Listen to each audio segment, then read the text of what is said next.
The briefing room fell silent when she walked in. Not the respectful kind of silence that greets a commanding officer, but the awkward, shuffling quiet that comes when nobody knows quite what to make of you.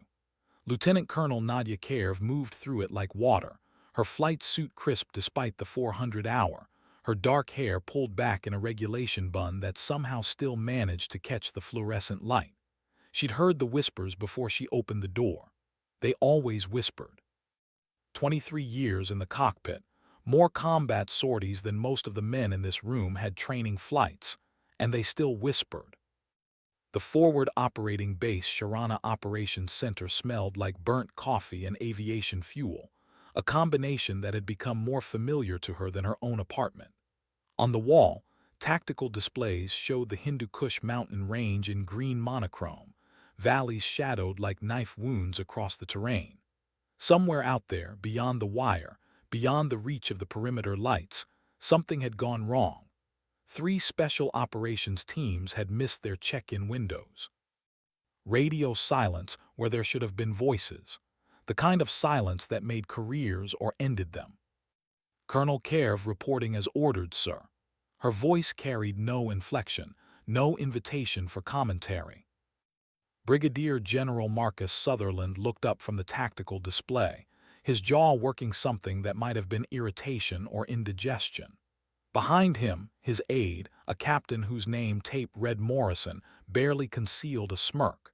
She'd seen that look before, too, on 100 different faces in 100 different briefing rooms, the look that said prove it. Colonel, Sutherland's acknowledgement came flat. I'm told you flew warthogs in Desert Storm. A-10 Thunderbolt IIs, yes sir, 91 through 93, Iraq and Kuwait theaters.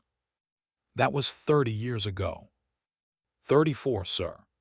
She didn't add that she'd been flying combat missions when Morrison was probably still in elementary school, learning multiplication tables while she was calculating weapons release parameters under surface-to-air missile fire. Some things didn't need to be said. Morrison's smirk widened. With all due respect, Colonel, the battlefield has evolved significantly. We're operating 5th-generation fighters now, networked warfare, integrated combat systems. The hog is barely relevant anymore. Sutherland raised a hand, but his eyes never left Karev's face. We've got a situation developing, fast-moving, high-risk. I need someone who can fly close air support in terrain that'll tear apart anyone without mountain experience. Someone who can put ordnance on target in conditions that would ground most pilots. He paused, and something shifted in his expression. Someone expendable. The word hung in the air like smoke. Nadia's face remained perfectly neutral, but her fingers tightened almost imperceptibly against the folder she carried. Inside that folder was every flight log, every commendation, every after-action report from 2 decades of turning bad situations into survivable ones. None of it mattered in this moment. She was being offered the mission nobody else wanted, wrapped in words that made it sound like a privilege. What's the situation, sir? Sutherland turned back to the tactical display, and when he spoke again, his voice carried the weight of something he didn't want to admit. We lost contact with 3 ODAs 6 hours ago. Special Forces, running interdiction operations in the Kunar province. Last transmission indicated they'd made contact with a high-value target, possibly a foreign advisor coordinating Taliban mountain operations. Then nothing. The display zoomed in, revealing a valley system that looked like God had taken a knife to the earth. Steep walls, narrow approaches, elevation changes that would play hell with weapons systems and aircraft performance. The kind of terrain where radar altimeters lied and hope died fast. Weather, Nadia asked. Deteriorating. Mountain wave activity, wind shear, cloud cover dropping below minimums for fast movers. Morrison delivered this with barely disguised satisfaction, as if the weather itself was conspiring to prove his point about outdated aircraft and outdated pilots. SAM threats. Probable MANPADS may be vehicle-mounted systems. Intel suggests they've been stockpiling since August. Sutherland's finger traced a route through the valley. 15 men out there, Colonel. 15 of our best and we can't reach them. Can't get eyes on, can't extract, can't even confirm they're still breathing. Fast movers can't fly low enough in this terrain without exposing themselves to ground fire. Drones can't penetrate the weather. Helicopters. He didn't finish. They both knew what happened to helicopters in these valleys. Nadia studied the display, her mind already calculating approach vectors, egress routes, weapons loads. The A-10 wasn't elegant. It wasn't fast, but it was built around a 30mm Gatling cannon that could shred armor like paper, and it could fly low and slow in conditions that would kill anything else with wings. More importantly, it could take damage and keep flying. She'd brought one home with half a wing missing once. The aircraft commander's creed. Bring the plane back, bring yourself back, bring everyone back. When do I launch? Something flickered across Sutherland's face. Surprise maybe, or reassessment. You're not curious about why we're sending you specifically. No, sir, because she already knew. They were sending her because if this went wrong, if she didn't come back, it wouldn't matter much to the careers being built in this room. A 52-year-old female pilot flying obsolete aircraft into impossible conditions wasn't the poster child anyone wanted anyway. But if she succeeded, if she somehow pulled this off, they could all claim they'd believed in her the whole time. Morrison stepped forward, and when he spoke, his voice dripped with condescension. Listen, Cupcake, this isn't some Desert Storm turkey shoot. This is contemporary peer conflict level threat environment. You sure you're up for this? The nickname landed like a slap. Cupcake. Nadia had heard worse over the years, had endured worse, had proved herself past worse. But something about this moment, this mission, this particular breed of dismissive arrogance made her decision simple and absolute. She turned to Morrison with a smile that never reached her eyes. I'll be ready in 20 minutes, have my aircraft prepped, full combat load, extended range tanks. She looked back at Sutherland. I'll need the frequencies, authentication codes, and last known positions uploaded to my data cartridge. And sir, keep the channel open. When I find them, it'll happen fast. She walked out before either man could respond, her boots echoing on the concrete floor, already running through pre-flight checklists in her mind. Behind her, she heard Morrison mutter something, heard Sutherland's sharp reply to shut it down. None of it mattered now. Somewhere in those mountains, 15 men were running out of time, and she was about to prove that some aircraft, like some pilots, never become obsolete. They just become essential. The walk from the operations center to the flight line took 8 minutes through darkness that tasted like dust and aviation exhaust. Overhead, stars burned with the crystalline clarity that only came at altitude, indifferent to the small human dramas playing out below. Nadia's crew chief, Technical Sergeant Raymond Flores, was already at the aircraft, his silhouette backlit by the harsh work lights illuminating the A-10's distinctive profile. The Thunderbolt II looked like it had been designed by someone who'd forgotten that aircraft were supposed to be beautiful. Straight wings, twin engines mounted high on the fuselage, a nose that came to a point around the massive cannon. Ugly, brutal, effective. The nose art caught her eye, a fresh painting she hadn't authorized, a cupcake with wings and a halo of bullets.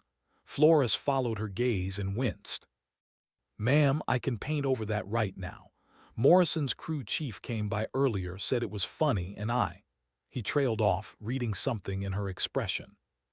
Leave it, Nadia said quietly. Let's make sure it's the last thing they remember. Flores nodded, understanding passing between them without further words. He'd been crewing her aircraft for 3 years, had seen her fly missions that should have ended in memorial services but somehow ended in successful recoveries instead. Aircraft is fully mission capable. Loaded for bear, 360 rounds of 30 Mike, 6 AGM-65 Mavericks, 2 AIM-9s just in case, full countermeasures. Drop tanks are topped off. She's ready. Nadia ran her hand along the fuselage, feeling the rivets under her palm. This particular aircraft, tail number 80243, had been in service since 1980. 45 years of flying, of taking damage, of bringing pilots home. They called the A-10 the Warthog, but pilots knew it by another name, the plane that refused to die.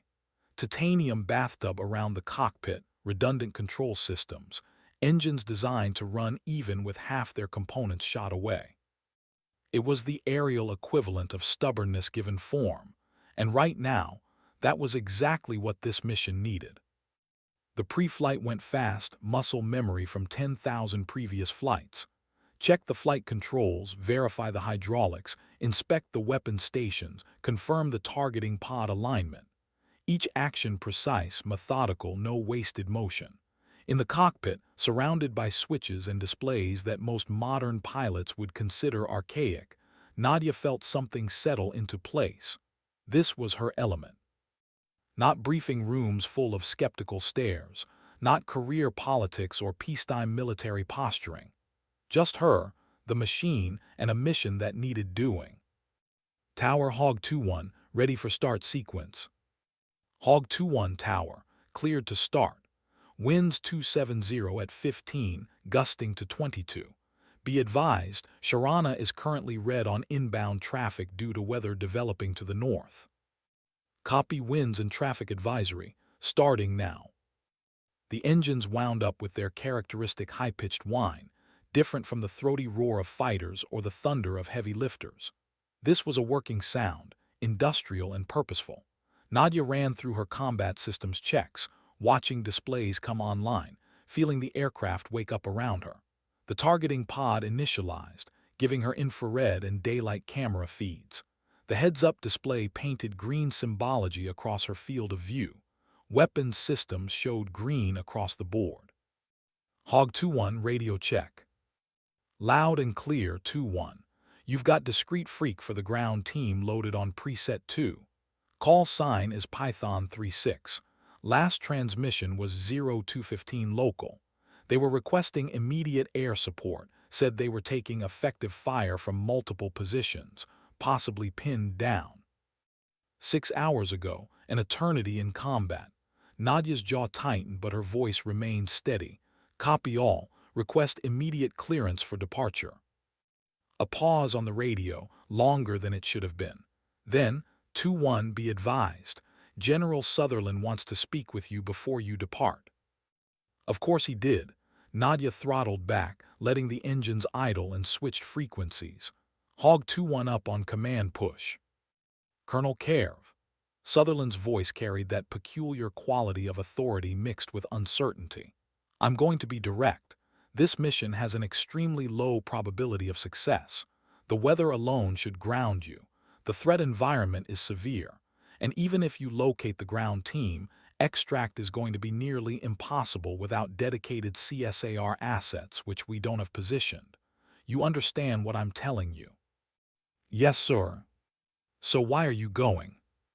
Nadia looked out at the darkness beyond the flight line, toward the mountains she couldn't see but could feel like a weight on the horizon. Because 15 men are out there, sir, and because someone has to. Another pause. When Sutherland spoke again, something had shifted in his tone. Then bring them home, Colonel. Bring yourself home, too. That's an order. Will go, sir. Hog 2-1 switching tower. Tower Hog 2-1, ready for departure. Hog 2-1 cleared for takeoff, runway 27. Wind 270 at 15. Flight plan on file, good hunting. The takeoff roll felt the same as every other, the aircraft accelerating with that familiar heavy determination, wheels lifting off at exactly the right speed. But as Nadia climbed into the darkness, banking north toward the mountains, she knew this mission would be different. Not because of the danger or the odds. She'd faced both before. But because something had crystallized in that briefing room, something sharp and clear and undeniable. This wasn't about proving herself anymore. It had stopped being about that years ago. This was about what she'd always believed, that you didn't leave people behind, that you did the job because it needed doing. That competence spoke louder than any call sign or nickname or whispered doubt. Morrison had called her Cupcake, and the name would stick now, spreading through the base like wildfire. She could fight it, could file complaints, could demand respect through official channels. Or she could do what she'd always done. Fly the mission, bring everyone home, let the results speak for themselves. Hog 2-1, contact Sharana departure on button 6. Button 6-2-1. The frequency switch brought her into the larger air control network, connecting her to the complex choreography of aircraft and ground units spread across the theater. She was no longer just a single pilot in a single aircraft. She was part of something larger, a link in the chain that connected bases to forward positions, safety to danger, hope to those who needed it most. Sharana departure, Hog 2-1, passing 5,500 for flight level 180. Hog 2-1, Sharana departure, radar contact, proceed on course. You're cleared direct to checkpoint Viper once established at altitude. Be advised, multiple aircraft working your area. Fast movers are cycling off station due to bingo fuel state. You'll be the only air cover once you enter the valley. Alone, of course.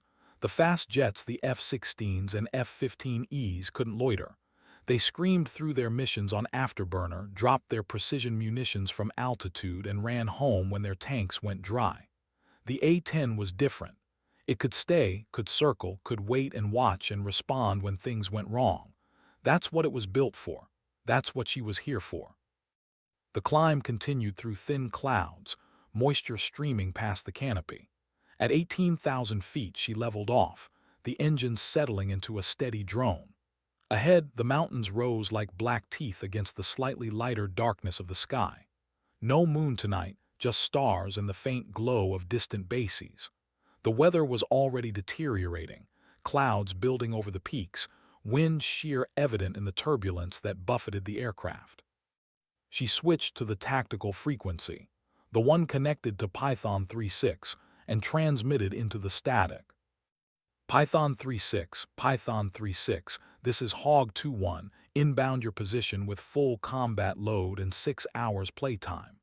If you can hear me, any transmission will do. Key your radio twice if unable voice. Nothing, just the hiss of empty airwaves, the sound of hope dying slowly in the dark. Nadia switched back to departure control. Sharana departure, Hog 2-1, no contact with Python, proceeding to last known position. Copy 2-1, good luck out there. The phrase felt inadequate, a verbal shrug in the face of impossible odds. But Nadia acknowledged it professionally and began her descent toward the valley where 15 men had disappeared into silence. The first glimpse of the objective area came at 15,000 feet, her targeting pod painting the terrain in shades of gray and white, heat signatures standing out against the cold stone. The valley twisted like a snake, narrow and steep-sided, with a river visible as a dark line threading through the bottom. Multiple side canyons branched off, each one a potential ambush position, each one a place where a team could be pinned down and killed before help arrived. If they were still alive, the thought came unbidden, unwelcome. 6 hours of silence could mean many things, most of them bad. But until she confirmed otherwise, Nadia would operate on the assumption that they were out there, waiting, hoping someone was coming. She dropped to 10,000 feet, the mountains rising to meet her. The A-10 shuddered through turbulence, wind shear catching the wings and rattling the aircraft like a toy. This was mountain flying at its most demanding, where weather and terrain conspired to kill the careless or the unlucky. The fast movers had been smart to leave. Their speed was a liability here, giving them no time to react, no margin for error. But Nadia wasn't flying for speed. She was flying for endurance, for precision, for the ability to stay when others left. The targeting pod swept across the valley floor, infrared sensors picking up heat sources. Most were false positives, rocks still radiating the day's warmth, vegetation marking the river line. But then she saw something that made her freeze. A cluster of heat signature, too regular to be natural, too organized to be random. Vehicles, maybe 4 of them, positioned at a choke point where the valley narrowed. And beyond them, higher up the slopes, something else. The faint thermal blooms of bodies, human-sized heat sources spread out in what looked like a defensive perimeter. Python 3.6, Hog 2-1. I have possible visual on your position. If this is you, pop smoke any color." She waited, circling higher, keeping the targeting pod locked on the area. The seconds stretched out, each one heavier than the last. And then so faint she almost missed it, a bloom of heat and light. Smoke grenade, IR signature clearly visible through her sensors. They were alive. Pinned down, probably low on ammunition and options, but alive. Nadia's hands moved across the cockpit controls with practiced efficiency, designating targets, calculating attack runs, factoring in terrain masks and egress routes. The vehicles at the choke point would be her first priority. Take them out, and the enemy would lose their heavy weapons and mobility. After that, she'd work the slopes, suppressing the infantry positions, giving Python 3-6 room to maneuver or at least breathe. But first, she needed to talk to them. Python 3-6, Hog 2-1 has you visual. I see 4 vehicles blocking your movement, approximately 200 meters northwest of your position. Infantry elements on slopes to your east and west. Confirm. The radio crackled and a voice came through, strained but professional. Hog 2-1, Python 3-6 actual, confirm your read. We are combat ineffective, multiple casualties, low on ammo. Enemy has us zeroed with mortars and heavy machine guns. We need danger close support, immediate. Danger close. The term meant ordnance landing within 600 meters of friendly forces, close enough that the blast effects could kill both sides without careful execution. It meant the ground commander was desperate enough to accept the risk of friendly fire because the alternative was certain death. It meant Nadia would have to be perfect. Roger, danger close. Give me your exact position, laser code, and mark your perimeter with whatever you have. I'm coming in from the north. The numbers came back quickly, the team leader rattling off coordinates and authentication codes, while explosions echoed in the background of his transmission. Nadia plugged them into her systems, watched the computers calculate weapon solutions, felt the aircraft respond as she rolled into her attack run. The valley walls rose on either side, close enough that she could see individual rocks in her targeting display. This was flying at its most visceral, where instinct and skill merged into something beyond conscious thought. The A-10 descended into the darkness like a falling hammer, ungainly and purposeful and absolutely committed to violence. At 8,000 feet, she acquired her first target, a technical truck with a heavy machine gun mounted in the bed. The infrared signature bloomed as the engine radiated heat. Nadia designated it, felt the Maverick missile's seeker head lock on, and squeezed the trigger. The missile dropped away with a flash of rocket motor ignition, streaking down the valley like a meteor. Nadia was already lining up her second shot before the first impacted, her mind processing targets and priorities with the cold efficiency of long experience. The explosion lit up the valley floor, the technical erupting in a fireball that briefly turned night into day. Secondary detonations followed as ammunition cooked off, tracers spiraling into the sky like angry fireflies. Good hit, good hit. Second vehicle moving, trying to reposition. Nadia saw it too, a larger truck attempting to escape the kill zone. Another Maverick growled off the rail, tracking the target with electronic precision. 2 seconds later, the truck vanished in a cascade of flame and debris. The remaining vehicles were scattering now, but they had nowhere to go. The valley was too narrow, the walls too steep. They were trapped in the same box that had imprisoned Python 3-6. She rolled left, pulling the aircraft into a tight turn that loaded 4 GS on the airframe. The titanium bathtub around her cockpit groaned slightly but held. Everything held. That was the Warthog's promise. Fly it hard, and it would respond. Below, she could see muzzle flashes on the slopes, enemy infantry firing at the trapped Special Forces team. Time to teach them about the GAU-8. The 30mm cannon was the heart of the A-10, 7 barrels rotating at 4,000 rounds per minute, each projectile the size of a milk bottle. When she pulled the trigger, the gun produced a sound like canvas tearing, impossibly loud even through the cockpit soundproofing. The first burst walked across the eastern slope, explosive rounds detonating among the rocks, sending up geysers of dirt and stone and other things she didn't let herself think about. Hog 2-1, you are cleared hot on all marked targets. We are pulling back to secondary position. Copy your movement. Recommend you displace now while I suppress. This won't last forever. She could hear the grim acknowledgement in the team leader's voice. They both knew the math. Her ammunition was finite. The enemy forces were not.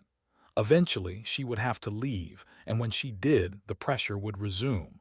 Unless she could break them first, could inflict enough damage that the survivors lost their will to fight. Nadia pulled up, gained altitude for another run. The third and fourth vehicles were trying to use a side canyon for cover. Bad choice. She rolled inverted, pulled the nose down, and tracked them through the turn. 2 more Mavericks, 2 more explosions. The canyon walls amplified the blast effects, turning the space into a kiln. Nothing survived.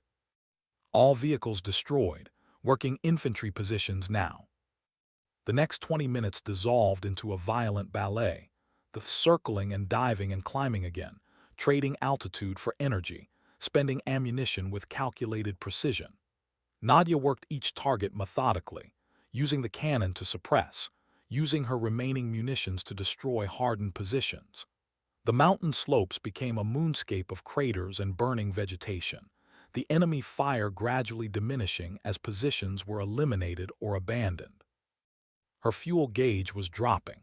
Not critical yet, but she'd need to think about tanker rendezvous soon. And her ammunition counters showed the inevitable truth. 60 rounds of 30mm remaining, 1 Maverick, full load of AIM-9 she hadn't needed to use.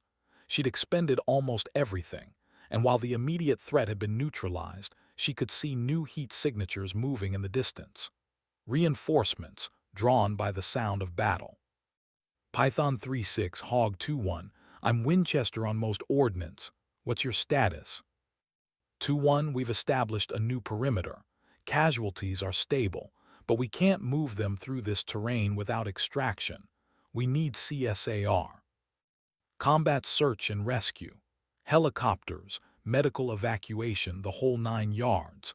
But the nearest birds were 40 minutes out at best, and that was assuming they could launch immediately, assuming the weather held. Nadia looked at her fuel state, did the math, and made a decision that would have horrified any risk management officer. Python, I'm staying. I've got 30 minutes of fuel before I need to hit the tanker. If anything moves on your position, I'll handle it. 2-1, thank you. The simple words carried weight that transcended military protocol. Nadia acknowledged with a double click of her microphone and resumed her orbit, the A-10 circling the valley like a protective ghost. She used the time to study the terrain, memorizing every canyon, every ridge, every possible approach route. If the enemy tried again, she'd see them coming. And with 60 rounds left, she'd make every trigger squeeze count. The targeting pod swept continuously, painting the world in infrared, turning night into a readable tactical display. At some point during that vigil, circling above men she'd never met but would die to protect, Nadia realized something. Morrison's nickname didn't matter. Sutherland's doubts didn't matter. The whispers and the smirks and the lifetime of proving herself over and over didn't matter. What mattered was this: being here when others couldn't be, doing the job that needed doing, flying the ungainly aircraft that everyone mocked until they needed it to save their lives. The A-10 was called the Warthog as an insult that became a badge of honor. Maybe Cupcake could work the same way. Not as mockery, but as a reminder that appearances deceive, that what looks soft might be forged from something harder than titanium, that underestimation is the last mistake an enemy makes. She smiled into the darkness, a cold expression that held no humor but plenty of determination. Sharana departure, Hog 2-1. Request tanker rendezvous coordinates. I'm staying on station until CSAR arrives. The air traffic controller's voice came back with barely concealed surprise. 2-1, say again. You're already past bingo fuel for single-engine return. Affirm. I said I'm staying. Now give me that tanker before I have to start burning furniture. A long pause then.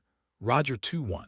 Tanker is Exxon 6-5 holding at Angels 2-0, coordinates follow. The refueling took 15 minutes, the boom operator threading the nozzle into her receptacle with the ease of long practice. Fuel flowed, gauges rose, and options multiplied. With full tanks again, she could stay another 2 hours if needed. The tanker crew chief came up on the radio as they disconnected. Hog 2-1, Exxon 6-5. We're hearing things on the command net. Something about a female driver holding down the fort solo. Affirmative Exxon, just doing the job. Well, tell you what, driver, we'll stay in the area.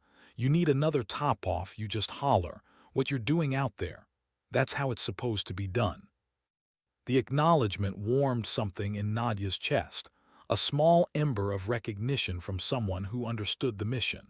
She clicked her mic twice in thanks and dove back toward the valley, back to the vigil.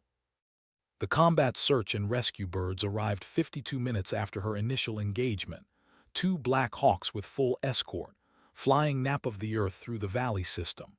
Nadia talked them in, marked the landing zone with her targeting laser, and maintained overwatch as the helicopters touched down and loaded the wounded. The whole extraction took 8 minutes, the aircraft departing with 15 passengers who would have been body bags without intervention.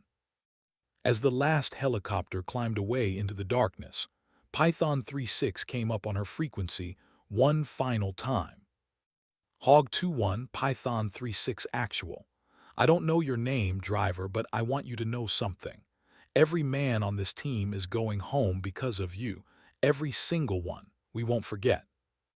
Nadia's throat tightened, but her voice remained steady. Just doing my job, Python. Stay safe out there. You too, Cupcake, you too. The call sign sounded different coming from him. Not mockery, but something else. Something earned. She let it sit for a moment, then began her long turn toward home, the A-10 climbing back into the thin air where the stars burned cold and clear. The flight back to Sharana took 40 minutes, the adrenaline gradually fatting, leaving behind bone-deep exhaustion. But underneath the fatigue, something else stirred. A sense of completion, of purpose fulfilled. She'd done what she came to do. The rest was just landing. Except it wasn't. The ramp was packed when she shut down the engines, far more people than should be present for a routine recovery. Nadia ran through her post-flight checks with mechanical precision, noting the new holes in her airframe, the scorch marks from close explosions, the empty weapon stations. The aircraft had taken a beating and kept flying. That's what it did. General Sutherland was waiting by her crew chief's truck, his posture unreadable. Behind him, Morrison stood at attention, his earlier smirk nowhere in evidence. Nadia climbed down the ladder, her legs wobbling slightly from mission fatigue, and came to attention. Mission complete, sir. 15 friendly personnel extracted, no losses. Enemy vehicles destroyed, infantry positions suppressed. Aircraft is recoverable with standard maintenance. Sutherland studied her for a long moment, and when he spoke, his voice carried something she hadn't heard before: respect. Colonel Kerv, what you did out there tonight, that's going to be discussed for a very long time. Python 3-6's commander called personally to thank us, said it was the finest display of close air support he'd seen in 25 years of service. Thank you, sir. The aircraft performed well. The aircraft, Sutherland almost smiled. Yes, and the pilot. He reached into his jacket and removed something small and metallic. 2 silver stars, general officer rank insignia, catching the harsh ramp lights. He held them out, not pinning them on, but offering them like a question. These belong to my father. He flew in Vietnam before my time. Combat decorations, 2 silver stars for valor. When he died, he left them to me with instructions to give them to someone who understood what it meant to fly for others instead of yourself. Sutherland's voice grew quiet. I'm giving them to you now, Colonel, not as decoration, as recognition that you're the kind of pilot he was, the kind the service needs. Nadia looked at the stars in his palm, understanding the weight of what was being offered. Not promotion, not official recognition, but something more personal. A passing of tradition, an acknowledgement that transcended rank and politics and all the petty barriers that had defined her career. She took the stars carefully, feeling their weight. "Sir, I don't know what to say." "Say you'll keep flying. Say you'll keep proving that competence matters more than anything else. Say you'll keep bringing people home." Sutherland stepped back and saluted, a gesture reserved for superior officers that he offered to her anyway. "The call sign is spreading, Colonel. They're calling you Cupcake now, all across the theater. Morrison here wanted me to tell you he's filed paperwork to make it official." Nadia turned to Morrison, expecting another smirk, another dismissal.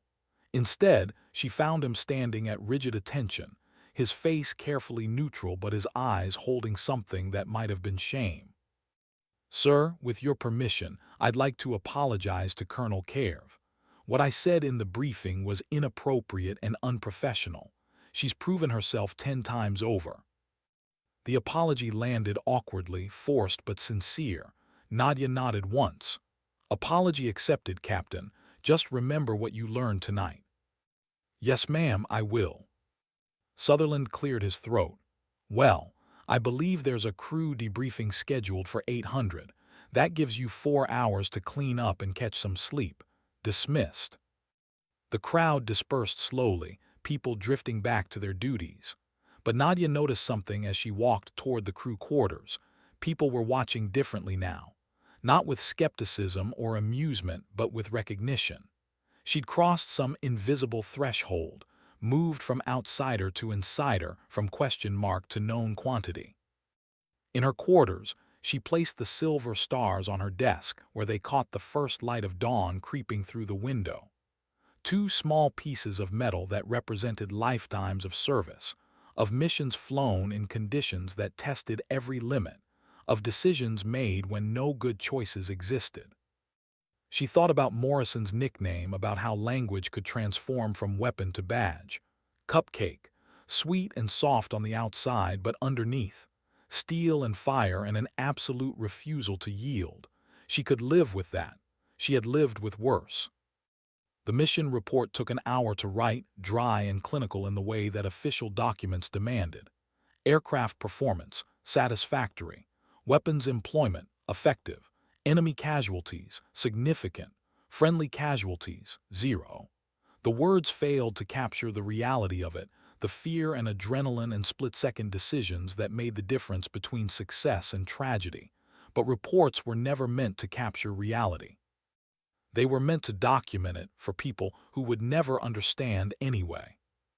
She slept for 3 hours, dreamless and deep, and woke to find her door plastered with sticky notes. Messages from pilots she'd never met, from ground crews, from other units who'd heard the story through the military's lightning-fast rumor network. "Thank you. Hell of a job. Warthog forever." And one, written in neat block letters, "Cupcakes save lives." The debriefing at 800 was standing room only. Personnel crammed into the briefing room to hear the after-action details. Nadia walked them through it clinically, using the recorded targeting pod footage to illustrate her decisions. Each weapon release, each gun run, each choice made in seconds and judged now by dozens of analysts who had the luxury of time. When she finished, the room sat silent. Then someone in the back started clapping. Others joined, building to applause that felt excessive for simply doing her job. Nadia waited it out, uncomfortable with the attention but understanding its necessity. The military ran on stories, on legends, on examples that proved what was possible. Tonight, she'd become one of those examples. But it was what happened after the debriefing that mattered most. 2 days later, the official word came down. The nickname was being formalized, added to the unit roster and flight schedule. Call sign, Cupcake. Nadia had expected to feel anger at this, to push back against the diminutive label. Instead, she felt something else, acceptance. Because the name had changed even if the word remained the same. It wasn't mockery anymore. It was recognition, respect, a reminder that appearances could deceive and that combat paid no attention to expectations. She flew 17 more missions over the next month, each one adding to the legend. The pilot who stayed when others left, the warthog driver who refused to abandon anyone, the female colonel who made the skeptics eat their words one sortie at a time. Young pilots started requesting her wing, wanting to learn from someone who could fly the impossible and make it look routine. But it was the letters that affected her most, not the official commendations or the medal recommendations working their way through channels. The handwritten notes that arrived sporadically, forwarded through the military postal system from men she'd saved, from families who'd gotten their sons and husbands and fathers back, because she'd been willing to fly into hell and drag them out. One came from Python 36's team leader, a special forces captain named Rodriguez. He wrote about the moment he'd heard her voice on the radio, about the relief and hope that came with knowing someone was coming. He wrote about watching the Maverick missiles streak in, about the sound of the cannon fire that meant death for the enemy and life for his team. And he wrote about seeing her aircraft afterward, limping home with battle damage, and understanding viscerally what she'd risked for people she'd never met. The letter ended with a question. Do you ever wonder if it's worth it? All the sacrifice, all the risk, all the times you put yourself on the line. Because I want you to know that from where I'm standing, from where my entire team is standing, it's worth everything. You gave us our lives back. We'll spend the rest of them trying to live up to that gift. Nadia read it 3 times, then carefully folded it and placed it with the silver stars on her desk. This was why she flew, not for recognition or advancement or to prove anything to anyone, but for moments like Python 36, when the difference between life and death came down to one pilot willing to enter the valley when everyone else had turned away. Months passed. The story spread beyond the immediate theater, showing up in military journals and aviation magazines. The female colonel who flew the Warthog, the pilot called Cupcake who could bring steel rain down on anyone foolish enough to threaten American forces. The legend grew with each retelling, details embellished, facts becoming mythology. But for Nadia, life continued with its familiar rhythm. Briefings and missions and maintenance debriefs. The endless cycle of preparation and execution that defined military aviation. She'd become something of a mentor by necessity, younger pilots seeking her out for advice, for perspective, for the truth about what it took to survive and excel in an environment that still struggled with anyone who didn't fit the traditional mold. She told them what her first instructor had told her decades ago: fly the mission, prove it every time, make your competence so undeniable that doubt withers in its presence. It had taken her 23 years to reach the point where people stopped doubting by default, but she'd made it, and the path she'd carved would be easier for those who followed. Captain Morrison appeared in her office 6 months after the Python 36 mission, standing at attention with papers clutched in his hands. Nadia looked up from her flight planning, raising an eyebrow. "Captain, what can I do for you?" Morrison shifted uncomfortably. "Ma'am, I wanted to show you something. My transfer orders came through. I'm heading to A-10 transition training. I requested the assignment specifically." He paused, struggling with words. "What you did out there, what I saw, it changed how I think about aviation, about what matters. I was wrong about a lot of things. I'd like the chance to learn from the aircraft and from pilots like you." Nadia studied him, seeing genuine contrition in his posture. The A-10 isn't glamorous. It's not fast or stealthy or impressive to look at. But when people need help, when the situation is desperate, it's the aircraft that shows up. Can you handle that? Flying something people mock until they need it. "Yes, ma'am. I think I understand that better now." "Then you'll do fine, Captain. Remember, the aircraft doesn't care about your ego. It cares about the mission. Keep that priority straight and you'll be a good hog driver." Morrison saluted and left, and Nadia returned to her flight planning with a slight smile. Maybe something good had come from that briefing room confrontation after all. Maybe Morrison would carry forward the lessons learned, would become the kind of pilot who understood that service meant more than personal glory. The final mission came unexpectedly, as final missions often do. Not dramatic or particularly dangerous, just another combat patrol over the same valleys where she'd flown 100 times before. But as Nadia climbed away from the forward operating base for the last time, her retirement orders already processed, she felt the weight of endings. 23 years, thousands of flight hours, dozens of aircraft, hundreds of missions, and now, at 52, time to step aside and let the next generation take over. She'd done her part, had proven what needed proving, had opened doors that had been stubbornly closed. The radio crackled as she entered her patrol area. Hog 2-1, Python 3-6, that you Cupcake.